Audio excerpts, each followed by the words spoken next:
I am Ray, and problems aren't real. They only exist in your imagination as thoughts that you choose to believe in. I mean, it's funny. I just woke up and I was chilling outside, getting some sun. And I was just chilling there, enjoying a nice breeze. And I had these thoughts start appearing every once in a while. Some kind of problem, some kind of negative thing. And then I could feel myself, oh no, for like half a second. And then it was gone, because I just returned to the present moment. And then another thought, a loop, or a train of thoughts trying to pick up speed. Not today, or ever. And it was just funny how I was aware of these two things. A thought would appear, I don't know what that says. It says thought. And the thought would be negative, so some kind of problem. And then the thought would cause just a tiny bit of anxiety, just a little drip. But because every moment of my life is designed to be rooted in the present moment, it's like my whole focus, as soon as this arose, it was washed away, gone.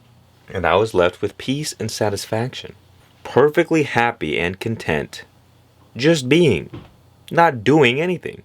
And this is our natural state. But guess what? What would have happened if I started actually believing these thoughts? If I started entertaining them, ruminating on them? Well, I'm training my system to use my thoughts as threats. So think about this biologically for a moment, why don't you? Our body's main purpose is survival. And how does it protect our survival? By our emotions. Because emotions cause us to act. Emo. And so if you feel negative because you just saw a grizzly bear, guess what? You're going to be running fast. Nice and fast. Because you don't want to get eaten now, do you? So our system takes in information through the conscious mind by what we perceive. And then we give that information meaning and therefore relay to our unconscious whether or not that information is useful or not useful. Is that information going to help me survive in any way? Maybe it's a tasty piece of fruit. I'm going to prolong my life by eating this fruit. Or maybe it's death approaching. The point is, if when the thought comes, I don't cut this cycle off before it begins, then that anxiety is going to feed more thoughts about the problem. And it's going to get worse and worse and worse until you can't escape it. I mean, there's millions of examples that we can use. Like, for instance, if you don't know what you're going to eat, or you can't pay your rent, there's this problem in your life, correct? And this is just one example out of millions. But the point is, that information is very relevant to your survival. So your body is going to cause you to hyper-focus on that problem, to do something about it, to motivate you to get off your butt and go take action. It's a very intelligent system, but the user, not always that intelligent. It's okay. I've been there. We're always there, always. Because we don't know how to use this animal body, use this mind. Same thing if you struggle in relationships or something. Or if you have a problem with your significant other. The more you allow that anxiety to fester, or that negative emotion like jealousy, or anger, or whatever it is, that emotion is going to fuel the thoughts, it's going to fill your brain with that problem, and it's going to cause more negative emotions, which are for sure going to get you to act. You cannot have emotions without acting. Like, think about why, a person kills another person out of jealousy. They have the thought about the situation. Oh, my partner's cheating on me. Not good. Someone's got to pay. And so you just ruminate on the problem and ruminate on it until you feel so bad about it that you just go take action and it doesn't matter what happens. Maybe you want to hurt somebody because all of that anger has been festering and now needs to be released, either upon oneself or upon another.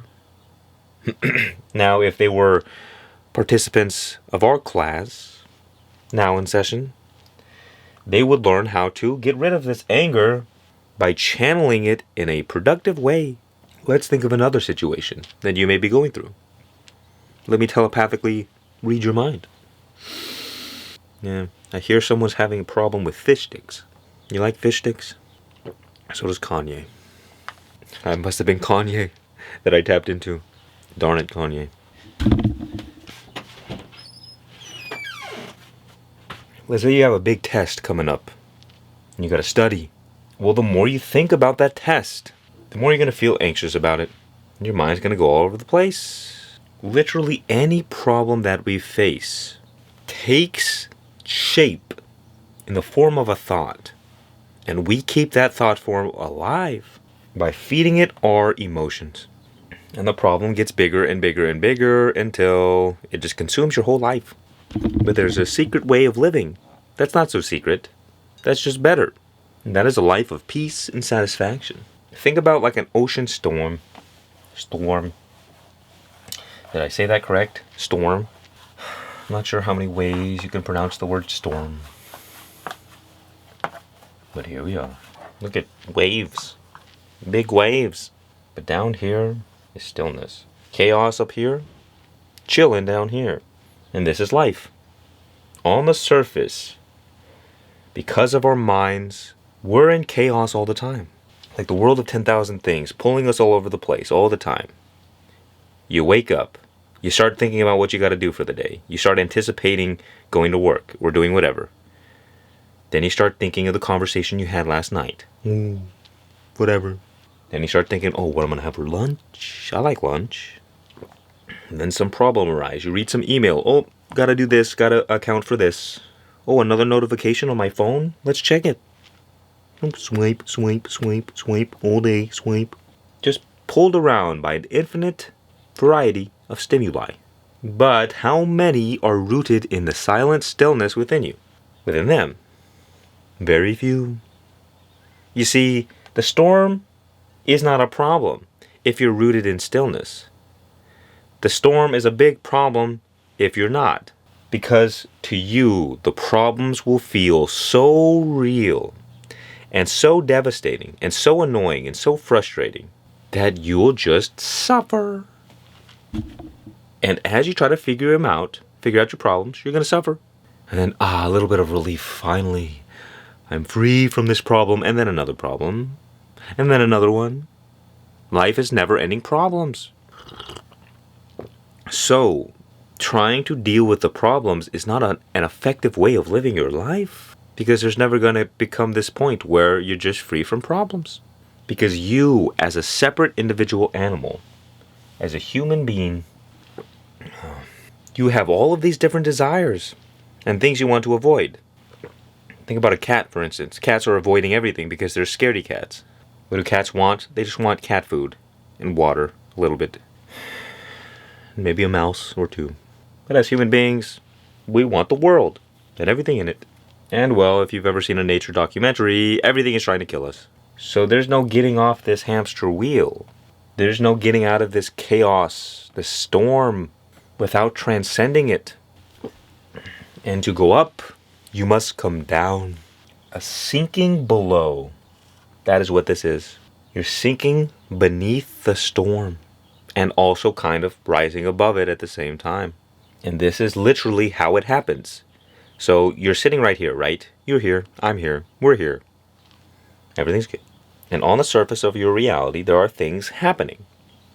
And a little bit deeper in your mind, there are things happening. And just a side note, we often think that the mind is the inner reality, and this is the outer reality. But the mind, too, is kind of the outer reality. Meaning, everything that goes on in your imagination, and in your mind, and in your thoughts, they're changing experiences. And everything that goes on in your outer world, those are two changing experiences. So the outer reality and the inner reality are just one reality. But because they have separate laws, separate and different and unique ways of manifesting themselves, we perceive a difference. So for instance, in the outer world, everything is slow and concrete. So every day you wake up as the same human being as you did yesterday. But in your dreams, in your imagination, you can go on these wild adventures in the dream state, create new worlds in an instant. Fly. You can do anything. You could be a T-Rex. You cannot be a T-Rex in real life because they're dead. But in your imagination, in your dreams, the T-Rex is real. And you can be that T-Rex. But that's beside the point of the video. The point is, we want to take our attention away from up here and bring it back toward the default state. Bring it back to the beginning. So we go from our mind space and paying attention to the things in the world, and we return to the stillness of this present moment. And you'll experience this all the time. But we need to start doing this consciously. Because do you want freedom? Do you want peace? Do you want relief and satisfaction? Do you want to stop suffering from all of your problems? Do you want to stop struggling so much? I mean, my superpower, which you will too experience, is that once you build the habit of being in the present moment, it's like you have this light wand. It's the wand of God. And you just bzz, bzz, bzz, over any problem, any negativity, any negative thought, any negative experience, and it goes away. Who would have thought? It's like before you entered into this birth, this life, imagine me and you standing there, and you're about to take the leap into the game of life, and I tell you, hey look, I know you got plans, but you're going to forget everything. And you're going to have to start from zero. Figure it all out. But if things get too bad, here's a button. I'm going to put it in your back pocket. And this will set you free anytime. But then what happens? You say, okay, cool. Nothing to worry about. And then you forget everything. And you forget you have this button in your back pocket that sets you free. And the idea is, well, if you think about it practically, the present moment is always here. You are always in the present moment. But as the song says, where is your head at?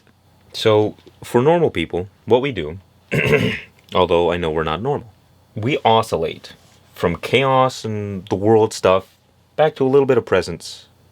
And then we get pulled back out, back into the world, a little bit of presence. Short, temporary glimpses of satisfaction and peace and love and joy. But mostly chaos and suffering and struggle and problems. There is always, no matter what is going on in your life, this safe space. You can think of it like taking refuge in the arms of God. Like that button. It just sets you free. And you don't got to worry about the suffering of the world anymore. It's like a get me out of here button. And all you got to do to access this button is to kind of have an intention to be set free. And have a little bit of desire, for God's sake, to seek grounding in the present moment. Think about it like this. A thought just came to me. The world is full of change.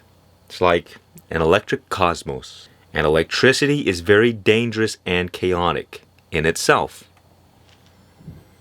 But when that energy is grounded, the energy becomes stable and non-destructive.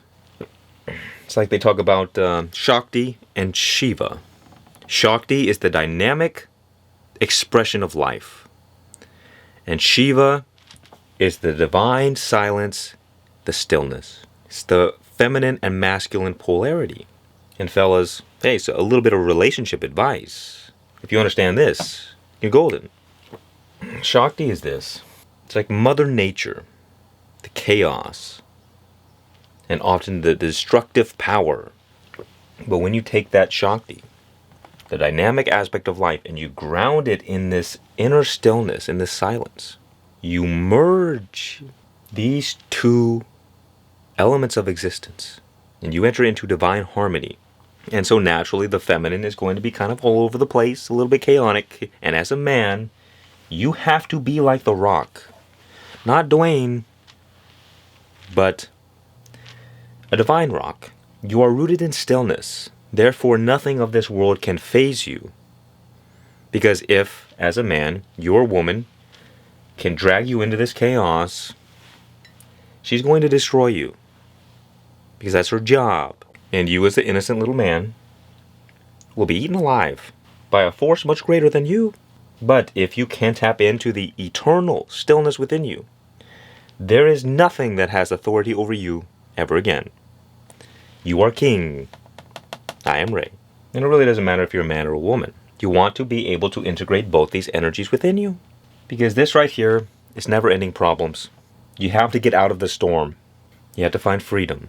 Once you find stillness, you can manage the storm because it's not pulling you all over the place. So your energy, your attention, it's not getting hemorrhaged by the problems of your life. And now you can effectively deal with them. You deal with them from a place of freedom.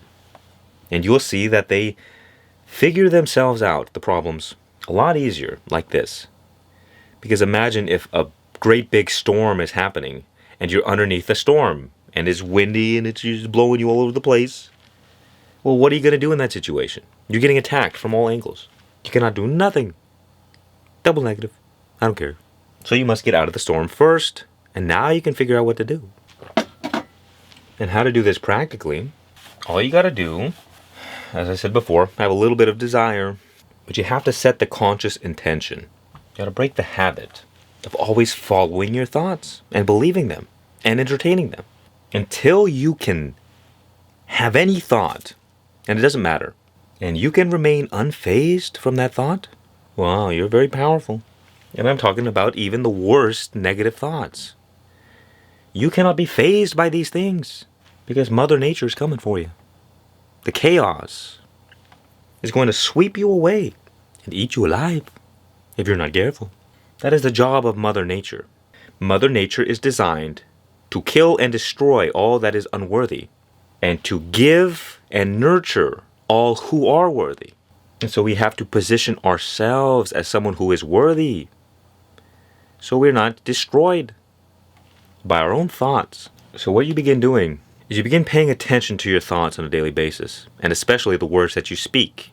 And even just becoming more aware of these things, you'll start finding these certain things that just grip you, that you're attached to, that you can't let go of, that cause you to ruminate for hours, have arguments with people in your head, disturb your peace. And every time your peace is disturbed, it's a great opportunity to pay attention to where you're still attached. Because the more you dive into stillness, the more non-attached you become. But the more attached you are, the more chaos is able to grab you and pull you all over the place. So you look at your thoughts. How often are they going crazy? And before you allow your thoughts to get out of control, like I did in the beginning, you have a thought about a problem. Right then is when you have to nip it in the butt, whatever that quote is. I don't know. Buds, butts, same thing. All that I have done is I have built the habit of just being, so it's very easy for me to just, any thought that comes, shoo fly, don't bother me, shoo fly.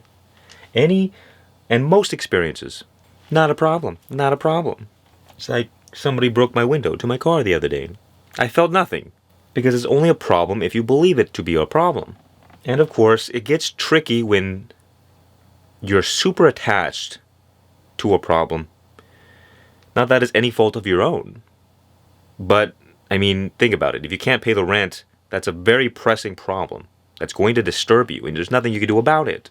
Or if your relationship is on rocky things, rocky waters, Rocky 2, Rocky 3, well then, of course, that's going to disturb you. But these are the best opportunities for spiritual growth. Because the more vivid and powerful your experience is, and the more you can remain non-attached to it, the more powerful you are.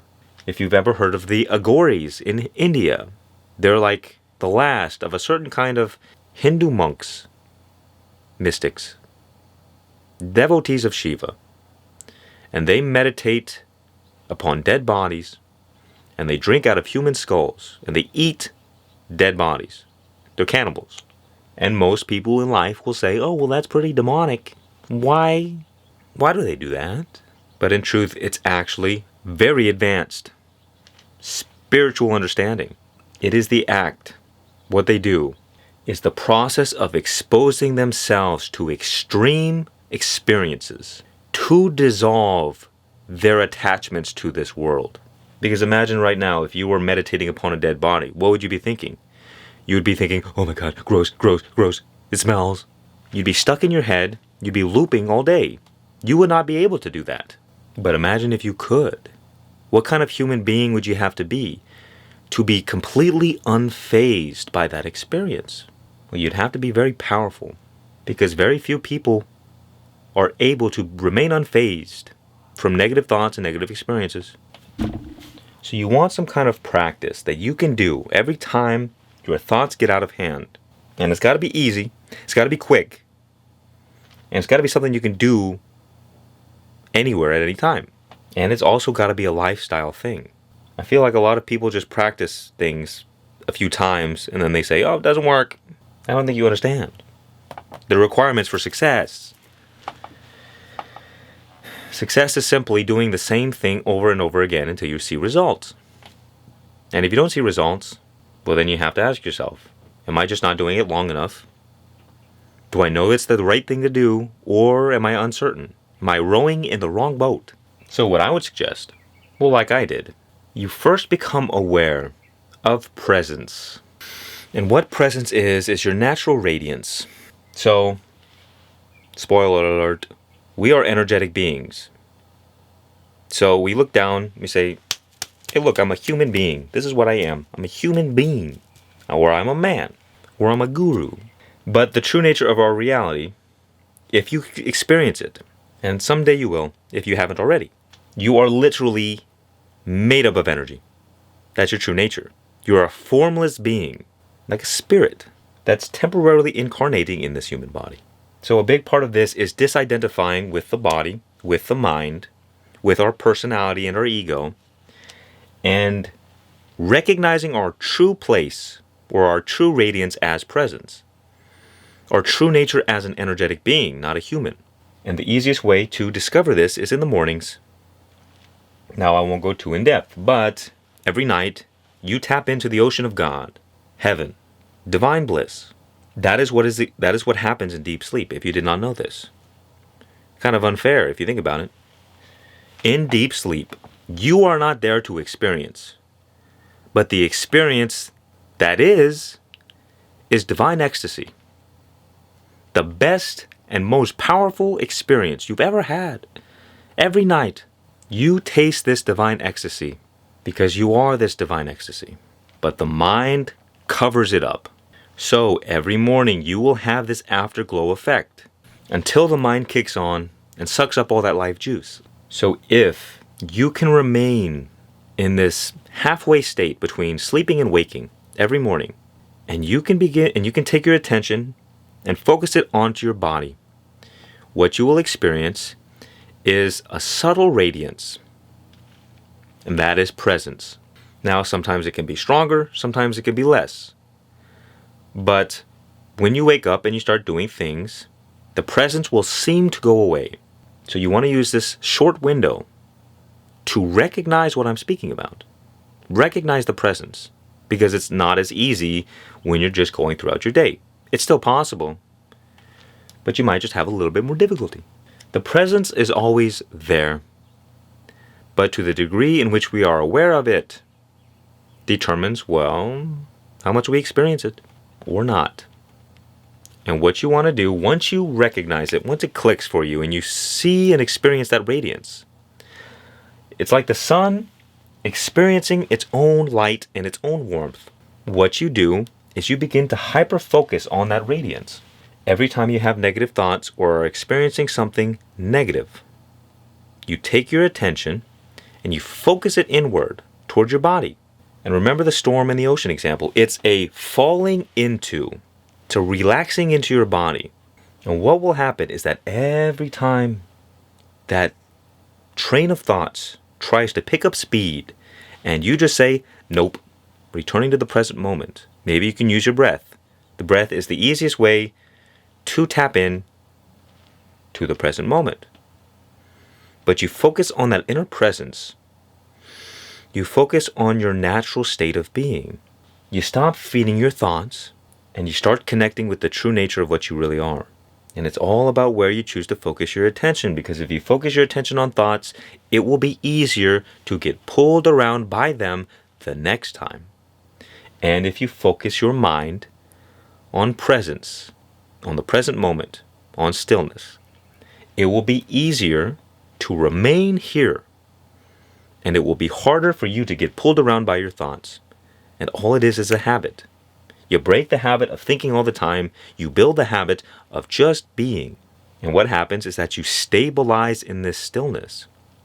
You make this stillness your new home. And this is from which you live your life. And once you begin doing this, you will see for the first time how the game of life is meant to be played. And you start a whole new game that very few people are actually playing. A divine game, free from suffering. I am Ray, and don't allow your negative thoughts to ruin your life any further.